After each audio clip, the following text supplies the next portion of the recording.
230।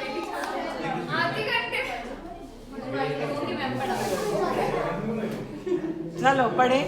हाँ जी, हम पढ़ रहे थे identify the strongest and the weakest position in the company, कि कंपनी कौन सी कंपनी स्ट्रॉन्ग पोजीशन पे, कौन सी वीक। बच्चों ध्यान दो, इधर ध्यान दो। पहले हमने अभी देखा बहुत सारे वेरिएबल्स पे compete किया जाता है, प्राइस कम, कॉस्ट कम, ग्लोबलाइजेशन, मार्केट इनोवेशन, कई बार प्राइस ज़्यादा पे भी कंपटीशन होता है, क्वालिटी पे कंपटीशन होता है, बहुत सारे फैक्टर्स हैं। तो इतने सारे फैक्टर्स होने के बाद हम एग्जैक्टली ये नहीं बता सकते कि कौन सी कंपनी स्ट्रॉन्ग पे और कौन सी वीक पे है, क्योंकि क्या पता कंपनी ए तो इस पे compete कर रही हो, कंपनी बी इस पे, कंपनी सी इस पे, डी वाली इस पे, एफ इस पे, जी इस पे, एच इस पे, आई इस पे, जी इस पे, ऐसा कुछ हो, क्या पता ऐसा कुछ हो, तो अपन नहीं बता सकते। इसके लिए अपन क्या बनाते हैं यहाँ पे, strategic group mapping. Strategic group mapping मतलब क्या होता है, आपसे यही स्ट्रैटेजिक ग्रुप मैपिंग आपसे 2 नंबर का डेफिनेशन भी पूछ सकता है वो। तो क्या होता है स्ट्रैटेजिक ग्रुप मैपिंग, जो कंपनीज सिमिलर स्ट्रैटेजीज को फॉलो कर रही हैं, जिन कंपनीज की सेम स्ट्रैटेजी है मार्केट में, जैसे ए और डी और एच की स्ट्रैटेजी है प्राइस कम, बी और आई की स्ट्रैटेजी है कॉस्ट कम, सी और जी की स्ट्रैटेजी है ग्लोबलाइजेशन, एफ की स्ट्रैटेजी है मार्केट इनोवेशन, एक्स की, वाई की और जेड की भी यही स्ट्रैटेजी है मार्केट इनोवेशन। सपोज तो जो कंपनी सेम स्ट्रैटेजी को बिलोंग करती हैं, फॉलो करती है, उन सारी कंपनीज को आप एक ग्रुप में डाल देते हो, उसे क्या कहते हो आप, स्ट्रैटेजिक ग्रुप मैपिंग कह देते हो। तो अगर आपसे स्ट्रैटेजिक ग्रुप मैपिंग की डेफिनेशन पूछी जाए तो क्या बोलोगे, जो कंपनीज सेम स्ट्रैटेजी को फॉलो करती हैं वो सारी कंपनीज को एक ग्रुप में डाल दो, उसे क्या कहते हैं, स्ट्रैटेजिक ग्रुप मैपिंग। तो स्ट्रैटेजिक ग्रुप मैपिंग करने के कुछ स्टेप्स होते हैं। क्या, सबसे पहला स्टेप आप आइडेंटिफाई करो कौन से वेरिएबल्स पे कंपनीज compete करती हैं। मैंने आइडेंटिफाई कर लिया प्राइस कम, कॉस्ट कम, ग्लोबलाइजेशन, मार्केट इनोवेशन एक्सेट्रा। फिर जो कंपनी सेम स्ट्रैटेजी को फॉलो करती है उनको क्या कर दो, एक एक ग्रुप में डालते जाओ। ये अपन ने डाल दिया। फिर क्या करो, नहीं फिर क्या करो, उन कंपनीज को आप मल्टी वेरिएबल मैप पे प्लॉट करो। मल्टी वेरिएबल मैप क्या है, ये सारे वेरिएबल्स, बहुत सारे वेरिएबल्स हैं, उस पर अपन ने इन सारी कंपनीज को प्लॉट कर दिया। फिर जिन कंपनीज की स्ट्रैटेजी सेम थी उसको अपन ने क्या कर दिया, एक एक ग्रुप में बांट दिया। अब ग्रुप के बाहर एक सर्किल ड्रॉ करो। ग्रुप के बाहर, हर ग्रुप के बाहर एक सर्किल ड्रॉ होगा। वो सर्किल का साइज कितना बड़ा होगा, जितना उस ग्रुप का कंट्रीब्यूशन होगा, जितना उस ग्रुप का कंट्रीब्यूशन होगा, इंडस्ट्री की टोटल सेल्स में जितना कंट्रीब्यूशन होगा उतने बड़े साइज का सर्किल ड्रॉ कर दो। फॉर एग्जाम्पल ये जो ग्रुप है इसकी वजह से टोटल सेल्स कितनी होती है, 60%, तो इसका सर्किल इतना बड़ा हो जाएगा। इसकी वजह से सेल्स कितनी होती है, 5%, तो सर्किल का साइज छोटा सा हो जाएगा। इसकी वजह से सेल्स कितनी होती है, 12%, तो सर्किल का साइज उतना बड़ा हो जाएगा। तो स्ट्रैटेजिक ग्रुप मैपिंग करने के कुछ स्टेप्स हैं। क्या स्टेप हैं, पहला स्टेप आप आइडेंटिफाई करो कौन से वेरिएबल्स पे कंपटीशन क्रिएट हो रहा है। फिर कंपनीज को मल्टी वेरिएबल मैप पे प्लॉट कर दो। जो कंपनीज की स्ट्रैटेजी सेम थी उनको सेम ग्रुप में डाल दो। फिर हर ग्रुप के बाहर सर्किल ड्रॉ करो। सर्किल का साइज कितना बड़ा होगा, जितना उस ग्रुप का कंट्रीब्यूशन होगा इंडस्ट्री की टोटल रेवेन्यू में, उतना बड़ा साइज का आप यहाँ पे क्या कर दो, सर्किल ड्रॉ कर दो। अब इस सर्किल के अंदर देखेंगे कि कौन सी कंपनी स्ट्रांग है और कौन सी कंपनी वीक है। ए डी एच में कौन सी कंपनी स्ट्रांग है और कौन सी कंपनी वीक है। तो identify the strongest and the weakest position. तो स्ट्रॉन्ग और वीक को फाइंड आउट करना आसान नहीं है। क्यों? क्योंकि बहुत सारे वेरिएबल्स पे कंपनीज compete करती हैं। इसीलिए आप क्या बनाते हो यहाँ पे, strategic group mapping. Strategic group mapping का मतलब क्या होता है, जो कंपनी सिमिलर स्ट्रैटेजीज पे काम कर रही है उनको एक ग्रुप में डाल दो। स्ट्रैटेजिक ग्रुप मैपिंग करने के स्टेप्स, पहला आइडेंटिफाई करो कौन से वेरिएबल्स पे आप compete करते हो। फिर आप कंपनीज को मल्टी वेरिएबल मैप पे प्लॉट कर दो, जिनका ग्रुप सेम, स्ट्रैटेजी सेम, उनको एक ग्रुप में डाल दो। फिर ग्रुप के बाहर सर्कल ड्रॉ करो। सर्कल का साइज कितना बड़ा होगा, जितना उस ग्रुप का कंट्रीब्यूशन होगा इंडस्ट्री की टोटल रेवेन्यू में, उतना बड़े साइज का सर्कल यहाँ पे ड्रॉ कर दो। फिर उस ग्रुप के अंदर आप पता लगा सकते हो कि कौन सी कंपनी स्ट्रॉन्ग है और कौन सी कंपनी वीक है। तो यहाँ पे क्या है, कंपनीज बहुत सारे वेरिएबल्स पे compete करती हैं, इसलिए जरूर मतलब इजी नहीं है ये फाइंड आउट करना कि कौन सी कंपनी स्ट्रॉन्ग पोजीशन पे और कौन सी कंपनी वीक पोजीशन पे। इसलिए ये फाइंड आउट करने के लिए अपन क्या करते हैं, स्ट्रैटेजी ग्रुप मैपिंग करते हैं। इसमें क्या होता है, जिनकी सिमिलर कॉम्पिटिटिव अप्रोच होगी उनको आप सेम ग्रुप में डाल देते हो, और उसके बेसिस पे अपन फाइंड आउट करते हैं कि हमें अपने आप को और कहाँ इंप्रूव करना है और कौन सी कंपनी स्ट्रॉन्ग, कौन सी वीक। प्रोसीजर क्या है, पहले आप आइडेंटिफाई किया कौन से वेरिएबल्स पे आप compete कर रहे हैं, प्राइस पे या क्वालिटी पे। प्राइस भी हाई मीडियम लो हो सकती है, quality high medium low. Geography coverage आपने लोकल कवर किया, रीजनल, नेशनल या ग्लोबल। वर्टिकल इंटीग्रेशन कितना है, ये भी आपको लेटर ऑन बाद में समझ में आएगा इसका मतलब क्या होता है। Product line, use of distribution channels, आप वन काम में ले रहे हो, सम या ऑल, आपका सर्विस कितनी ऑफर कर रहे हो, लिमिटेड टाइम के लिए, फुल टाइम के लिए। फिर फर्म्स को प्लॉट कर दिया टू वेरिएबल मैप, टू की जगह यहाँ पे क्या वर्ड लिख लो, मल्टी वेरिएबल मैप। फर्म्स को प्लॉट कर दिया मल्टी वेरिएबल मैप पे। फिर जो जो सेम स्ट्रैटेजी की फर्म्स थी उनको सेम सेम ग्रुप में डाल दिया। फिर ग्रुप के बाहर आपने सर्कल ड्रॉ किया, हेलो ठीक है, हाँ जी, ग्रुप के बाहर अपन ने सर्कल ड्रॉ किया और हर सर्कल का साइज कितना है, making the proportional to the size of the group respective share of the total industry sales revenue. आया बच्चों समझ में। Identify the strongest and the weakest position. बोलो एक बार क्या है इसके अंदर है, नो फ्रिल्स मतलब कोई सर्विसेज दे ही नहीं रहे हम, लिमिटेड टाइम के लिए भी नहीं दे रहे हम, ठीक है। आफ्टर सेल सर्विसेज जो देते हैं ना, वो वाली सर्विसेज है यहाँ पे। हाँ जी बच्चों, identify the strongest and the weakest position. बोलो बोलो शुरू से, identify the strongest and the weakest position. Identify करना मुश्किल क्यों, क्योंकि बहुत सारे वेरिएबल्स पे कंपटीशन होता है, इसीलिए क्या करते हो, स्ट्रैटेजिक ग्रुप मैपिंग करते हो। इसका मतलब क्या होता है, मतलब जिनकी सेम स्ट्रैटेजी होगी, सेम कॉम्पिटिटिव उस पे फोर्स पे काम कर रहे हैं, उनको एक एक ग्रुप में डाल दो। इसका प्रोसीजर क्या है, आइडेंटिफाई करो कौन से वेरिएबल्स पे compete कर रहे हो, प्राइस पे, क्वालिटी पे, ज्योग्राफी कवरेज पे, vertical integration, product line breadth, distribution channels etcetera.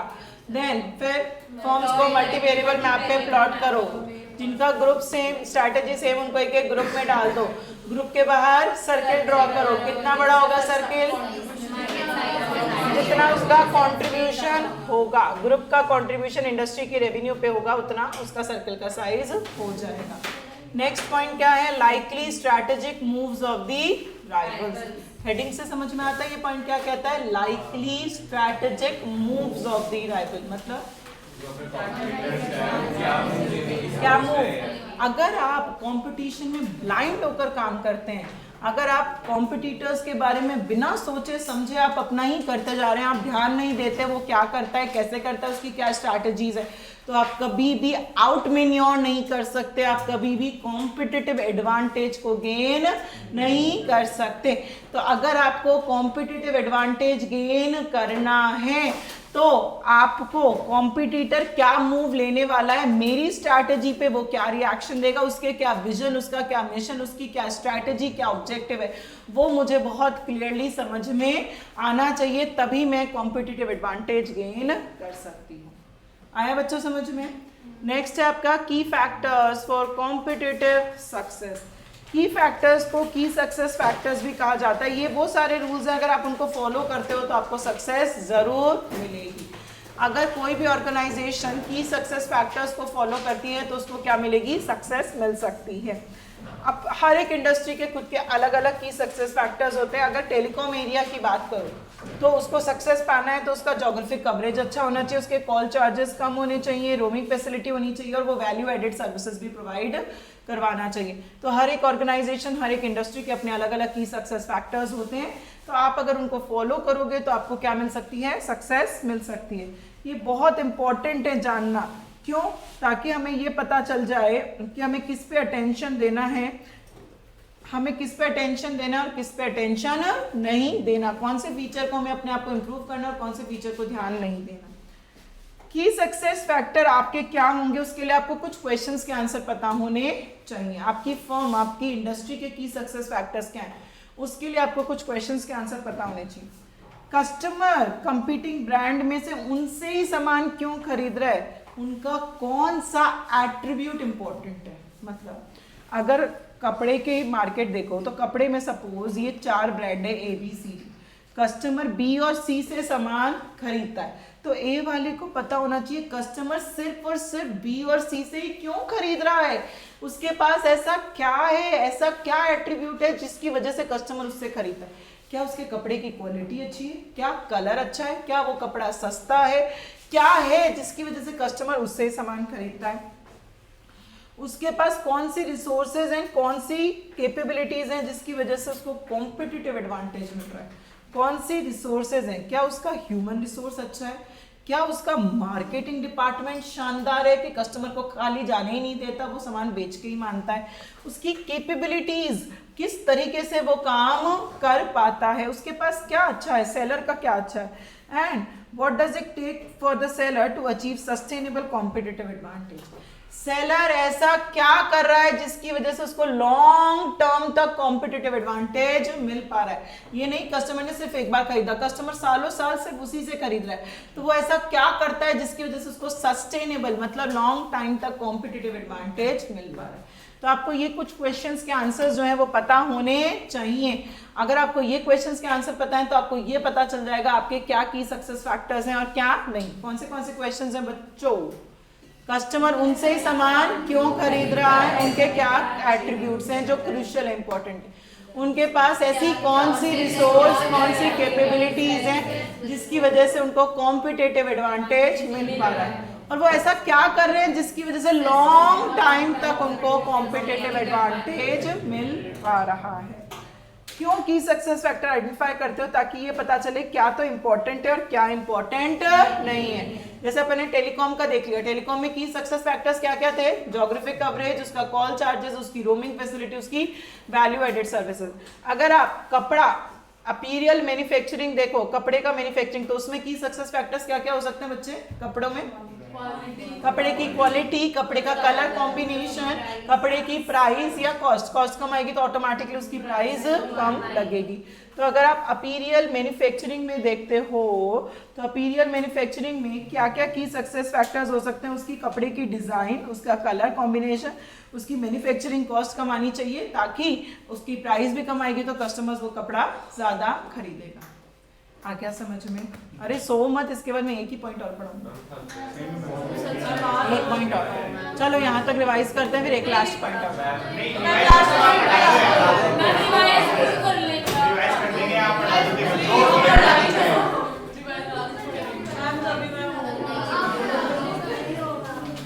Dominant economic features of industry.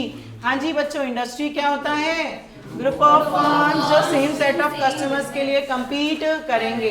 क्या क्या इकोनॉमिक फीचर्स है बोलना सबको है, मार्केट साइज, इंडस्ट्री की ग्रोथ रेट क्या चल रही है, अर्ली डेवलपमेंट में, मैच्योर में, डेवलपमेंट में, मैच्योर में या डिक्लाइन में, फिर कितने कॉम्पिटिटर्स हैं और उनका साइज क्या है, कितने बायर्स हैं उनका साइज क्या है, कितनी कंपनीज छोटी हैं, कितनी कंपनीज बड़ी है, सारे पार्टिसिपेंट्स एक जगह हैं या फैले में, उनका प्रोडक्ट सेम है या अलग अलग है, लेबर इंटेंसिव है या कैपिटल इंटेंसिव है, लर्निंग कर्व का इफेक्ट क्या पड़ रहा है, रिटर्न्स अबव एवरेज मिल रहे हैं या बिलो एवरेज मिल रहे हैं।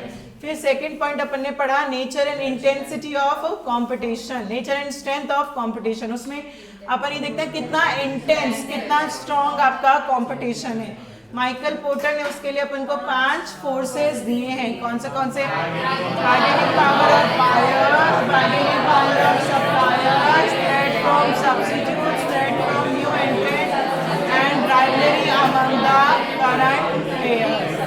फिर अपन ने पढ़ा trigger of change, trigger of change में वो सारे फोर्सेस के बारे में जानेंगे जिसकी वजह से कंपटीशन क्रिएट होता है और उनका कितना कंट्रीब्यूशन है।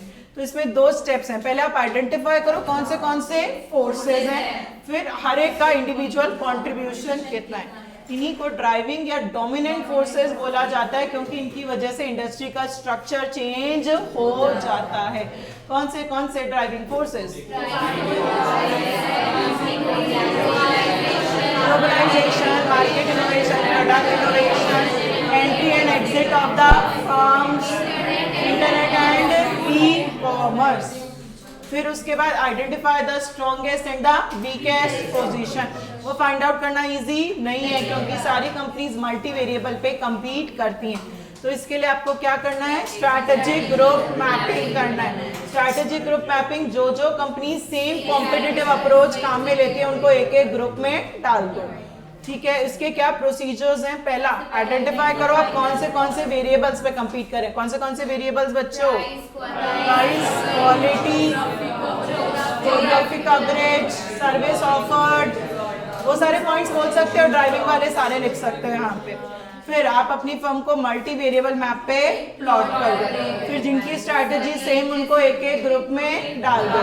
फिर ग्रुप के बाद सर्किल बनाओ। सर्किल का साइज कितना बड़ा, जितना उस सर्किल का कंट्रीब्यूशन होगा in the industries total revenue में, उतने बड़े साइज का सर्किल। फिर नेक्स्ट पॉइंट क्या है? Likely strategic moves of the rivals. अगर आप राइवल को नहीं देखते तो आप कभी भी कॉम्पिटिटिव एडवांटेज गेन नहीं कर सकते। तो राइवल कौन है, उनकी क्या स्ट्रैटेजी, उनका क्या विजन, उनका क्या मिशन, ये सारी चीजें आपको अच्छे से एनालाइज करनी पड़ेंगी अगर आपको कॉम्पिटिटिव एडवांटेज गेन करना है। नेक्स्ट क्या है? की सक्सेस फैक्टर्स। ये वो सारे फैक्टर्स हैं, वो सारे रूल्स हैं, अगर आप इनको फॉलो करते हैं तो आपको क्या मिलेगी? सक्सेस मिल जाएगी। की सक्सेस फैक्टर्स के लिए जैसे टेलीकॉम इंडस्ट्री के की सक्सेस फैक्टर्स कौन से हैं? ज्योग्राफिक कवरेज, उसका कॉल चार्जेस, उसकी रोमिंग फैसिलिटी, उसका वैल्यू एडेड सर्विसेज। की सक्सेस फैक्टर जानने के लिए कुछ क्वेश्चंस के आंसर पता होने चाहिए। क्या? कस्टमर उनसे ही सामान क्यों खरीदता है, उनके पास कौन सा एट्रीब्यूट है जो इम्पोर्टेंट है, एट्रीब्यूट मतलब फीचर, उसकी क्वालिटी। देन उसके पास क्या रिसोर्स, क्या कैपेबिलिटीज है जिसकी वजह से उसको कॉम्पिटिटिव एडवांटेज मिल रहा है, एंड वो ऐसा क्या कर रहा है जिसकी वजह से उसको सस्टेनेबल कॉम्पिटिटिव एडवांटेज मिल रहा है। की सक्सेस फैक्टर्स जानना क्यों जरूरी है? ताकि ये पता चले क्या इंपॉर्टेंट है और क्या इंपॉर्टेंट नहीं है। एग्जाम्पल, अपीरियल मैन्युफैक्चरिंग के की सक्सेस फैक्टर्स बताओ। कलर कॉम्बिनेशन, उसका डिजाइन और उसकी कॉस्ट। लास्ट आपका इंडस्ट्री एंड कॉम्पिटिटिव एनालिसिस में है, that is prospects and financial attractiveness of industry. हम जिस इंडस्ट्री में काम कर रहे हैं या करने वाले हैं वो इंडस्ट्री अट्रैक्टिव है या नहीं है, ये यहाँ पे जानने की कोशिश करेंगे। इंडस्ट्री जो अट्रैक्टिव है या नहीं है वो शॉर्ट टर्म में भी देखते हो और आप लॉन्ग टर्म पर्सपेक्टिव से भी देखते हो कि क्या पता कोई इंडस्ट्री ऐसी है जो अभी तो अट्रैक्टिव है पर 6 महीने बाद उसकी ग्रोथ नहीं है, और कोई इंडस्ट्री ऐसी है जिसमें अभी इतने फायदे नहीं है पर लॉन्ग टाइम में बहुत सारे बेनिफिट्स आपको मिल सकते हैं। तो इंडस्ट्री अट्रैक्टिव है या नहीं है वो अपन शॉर्ट टर्म में भी देखते हैं और लॉन्ग टर्म में। The industry prospects can be obtained by analysing, कैसे देखते हो? उसकी ग्रोथ पोटेंशियल से। whether competition currently permits adequate profitability and whether competitive forces will become stronger or weaker। अपन ये देखेंगे कि जो अभी कंपटीशन चल रहा है उससे सबको सफिशिएंट प्रॉफिट मिल रहा है या नहीं मिल रहा, और जो माइकल पोर्टर के 5 फोर्सेस थे वो आने वाले टाइम पे और स्ट्रांग होंगे या वीक होंगे। whether industry profitability will be favorably or unfavorably affected by prevailing driving forces। Driving forces बच्चे कौन से थे?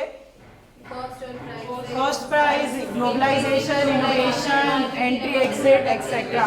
तो उन सारे फोर्सेस का मेरे प्रॉफिट पे पॉजिटिव इंपैक्ट पड़ रहा है या नेगेटिव इंपैक्ट पड़ रहा है। whether the company is able to defend against or counteract the factors that make the industry unattractive। क्या अपन अपने आप को उससे बचा पा रहे हैं जिसकी वजह से अपन अनअट्रैक्टिव हो रहे हैं। the degree of risk and uncertainty in the industry's future। Severity of the problem confronting the industry as a whole. ये सारे फैक्टर्स, ये सारे प्रोस्पेक्ट्स होते हैं जो अपन इंडस्ट्री के बारे में एनालाइज करते हैं। क्या क्या फैक्टर्स हैं बच्चे? Growth prospects of the industry, competition इतना है क्या कि सबको सफिशिएंट प्रॉफिट मिल रहा है नहीं मिल रहा, और जो फोर्सेस हैं वो और स्ट्रांग होंगे या वीक होंगे, ड्राइविंग फोर्सेस का इम्पैक्ट पॉजिटिव पड़ रहा है या नेगेटिव पड़ रहा है, हम अपने आप को बचा पा रहे हैं क्या अनअट्रैक्टिव चीजों से, रिस्क कितना होने वाला है, ये सारी चीजें देख लो। पहले आप किस इंडस्ट्री को अट्रैक्टिव कह देते थे? अगर उसका प्रॉफिट एवरेज प्रॉफिट से ज्यादा तो अट्रैक्टिव, और अगर एवरेज प्रॉफिट से कम तो उसे क्या कहते थे? अनअट्रैक्टिव। पर ये तरीका सही नहीं है। तो पहले इंडस्ट्री को अट्रैक्टिव कब कहते थे? जब उसका प्रॉफिट अबव एवरेज होता था, और अनअट्रैक्टिव जब उसका प्रॉफिट बिलो एवरेज होता था। बट ये सही तरीका नहीं है उसको अट्रैक्टिव और अनअट्रैक्टिव कहने का। आप किसी भी इंडस्ट्री को अट्रैक्टिव कब कहोगे? जब उसके जो करंट पार्टिसिपेंट्स हैं वो ऐसी स्ट्रैटेजी बना रहे हैं जिससे वो अपनी लॉन्ग टर्म पोजीशन को और स्ट्रेंथन अप कर सके।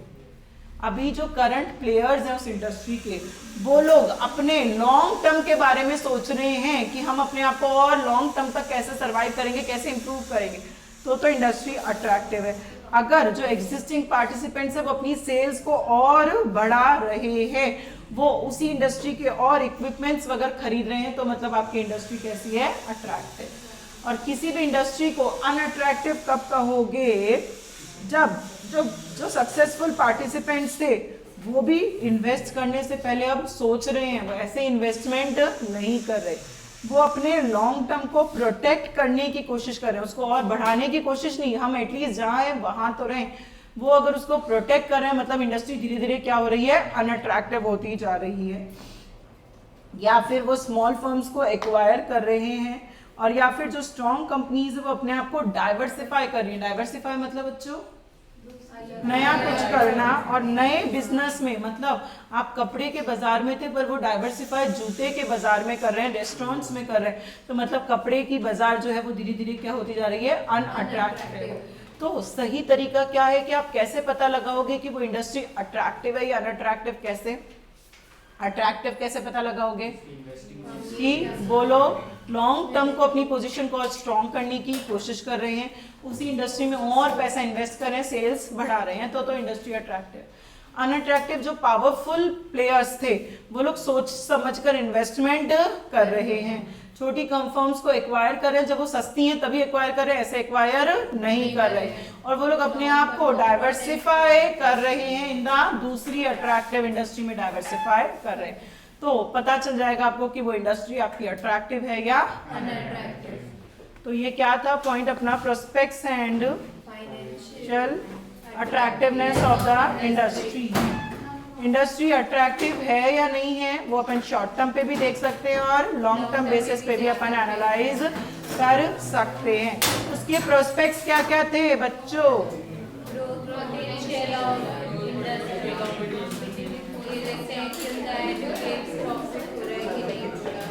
सबको बोलना है बच्चों, मैं छोड़ूंगी नहीं। आप लोग जितना गंदा रिएक्शन दे रहे हो मुझे, मैं उतनी जल्दी छोड़ूंगी नहीं। हाँ जी, आप लोग मुझे क्या शो कर रहे हो? हमें कुछ याद नहीं है। मेरा काम क्या है? आपको लर्न करवाना, चाहे वो मुझे कितना भी समय लगे। आप मुझे शो करो, आपको लर्न है, तो मैं सोचूंगी फिर मुझे क्या करना है आगे। फिर भी मैं सोचूंगी।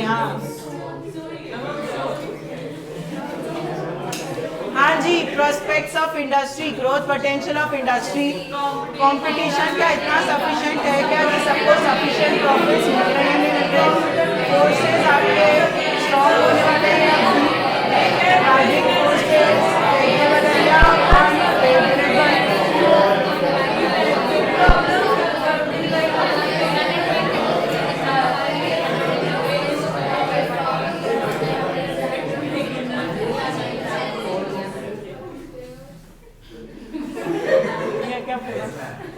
पूरा आज तक नहीं,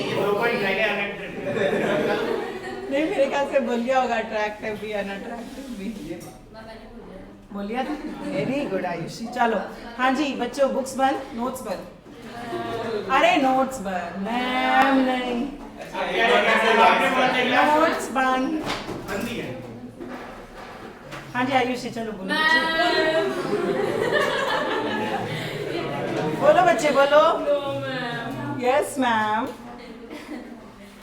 यू हैव टू स्पीक बेटा, बोलो बोलो। मैं हर तरीके के बच्चों को हैंडल कर सकती हूँ पूरा। हाँ चलो, हाँ growth potential, competition, competition, profit, adequate profit मिल रहा है या नहीं मिल रहा, जो आपके फोर्सेस हैं वो स्ट्रॉन्ग होंगे या वीक होंगे, फिर attractive, unattractive, driving forces attract favourable है या अनफेवरेबल, फिर डिग्री ऑफ रिस्क कितना होने वाला है, अनसर्टेन एनवायरनमेंट कितना है। पहले आप किसको अट्रैक्टिव और किसको अनअट्रैक्टिव कहते थे बेटा?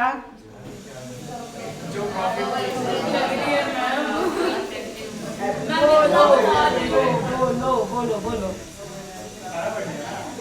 पहले किसको बोलते थे? अगर रिटर्न्स अबव एवरेज हैं तो अट्रैक्टिव, बिलो एवरेज तो अनअट्रैक्टिव। पर सही तरीका क्या है, अट्रैक्टिव किसे कहोगे?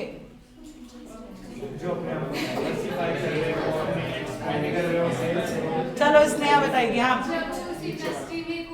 जो पावरफुल प्लेयर्स हैं वो ज्यादा इन्वेस्टमेंट करें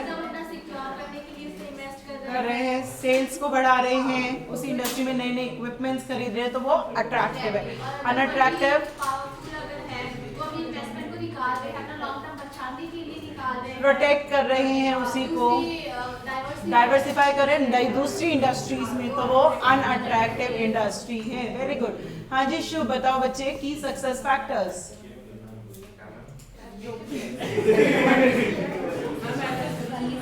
की सक्सेस फैक्टर्स,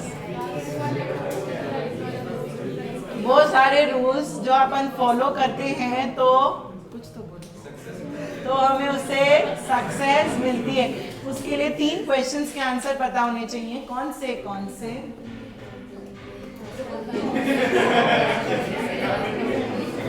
चलो आप बताओ विनय। हाँ नहीं, 3 क्वेश्चंस के की सक्सेस फैक्टर पता लगाने के लिए 3 क्वेश्चंस के आंसर पता होने चाहिए। कस्टमर उनसे ही सामान क्यों खरीद रहा है, उनके पास कौन सा एट्रीब्यूट क्रूशियल है। सेकंड पॉइंट, सौम्य बताओ बच्चे, उनके पास क्या रिसोर्स क्या कैपेबिलिटीज हैं। जयवर्धन बताओ बेटा। नहीं बता रहे, चलो वर्षा बताओ बच्चे। क्या कर रहे हो अपन क्लास में? हाँ कुछ भी बता दो जो आपका मन हो। की सक्सेस फैक्टर्स का 3rd क्वेश्चन।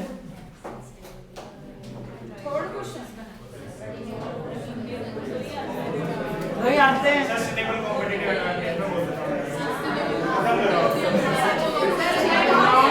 के हाँ स्वाति बताएगी, बताओ की सक्सेस फैक्टर्स के तीनों क्वेश्चंस।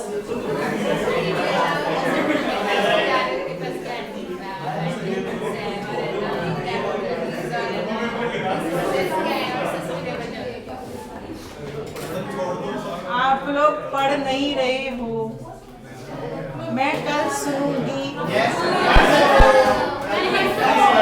कल छुट्टी है, छुट्टी है क्या तो